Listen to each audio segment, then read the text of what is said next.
একটি সম্পর্কের সোল, আত্মা বা জীবন কোনটি? ভালোবাসা?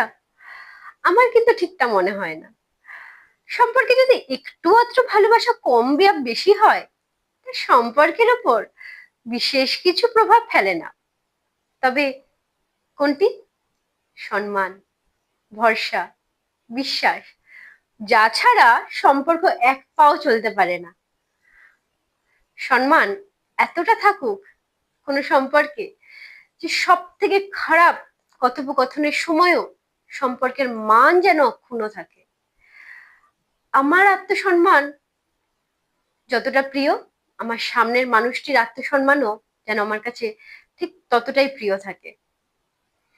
যদি সব থেকে খারাপ সময়ে, বিবাদের সময়ে শুধুমাত্র আমার নিজের কথাটিকে সর্বশ্রেষ্ঠ স্থানে রাখার জন্য আমার সামনের মানুষটির আত্মসম্মানে ঘা দিতে আমার দ্বিধা না হয়, তবে তাকে ভালোবাসা বলা যায় কি? ভরসা সম্পর্কে এতটা থাকুক যেন আমি পিছিয়ে পড়লে আমার ভরসা আছে তুমি আমাকে ঠিক তুলে দেবে। আমি যদি কখনো ভুল করেও ভুল করে ফেলি, ভরসা আছে তুমি ঠিক আমাকে সঠিক পথ দেখিয়ে দেবে। ভরসা এতটা থাকুক যখন তুমি আমার ভেতরের অন্ধকারগুলোকে আমার সামনে তুলে ধরবে, আমি তার উপরে বিশ্বাস করব।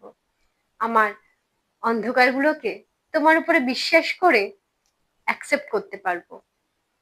বিশ্বাস এতটা থাকুক যখন তুমি আমার ভেতরের অন্ধকারগুলোকে আয়নার মতো করে আমার সামনে তুলে ধরবে, আমি তখন তোমার উপর চিৎকার না করে, আমার অন্ধকারগুলোকে দেখে ভয় না পেয়ে তোমার উপর বিশ্বাস করে আমি আমার অন্ধকারগুলোকে কাটিয়ে উঠতে পারি। বিশ্বাস এতটা থাকুক যে তোমার উপর বিশ্বাস করে আমি আমার সমস্ত জীবন যুদ্ধে পাড়ি দিতে পারি, তাই না? আচ্ছা, একটা সম্পর্কে তো কত রকমের দায়িত্ব থাকে, তাই না? কিন্তু সব থেকে বড় দায়িত্ব কোনটি? আমার মনে হয় সব থেকে বড় দায়িত্ব সে আমার সামনের মানুষটিকে সর্বশ্রেষ্ঠ রূপে সবার সামনে নিয়ে আসা, তার ভেতরের সমস্ত অন্ধকারগুলোকে অ্যাকসেপ্ট করার পর তার ভেতরের আলোগুলোকে চারিদিকে ছড়িয়ে দেওয়া, তাই না? আপনার কি মনে হয়? জানাবেন, কমেন্ট করবেন। নমস্কার।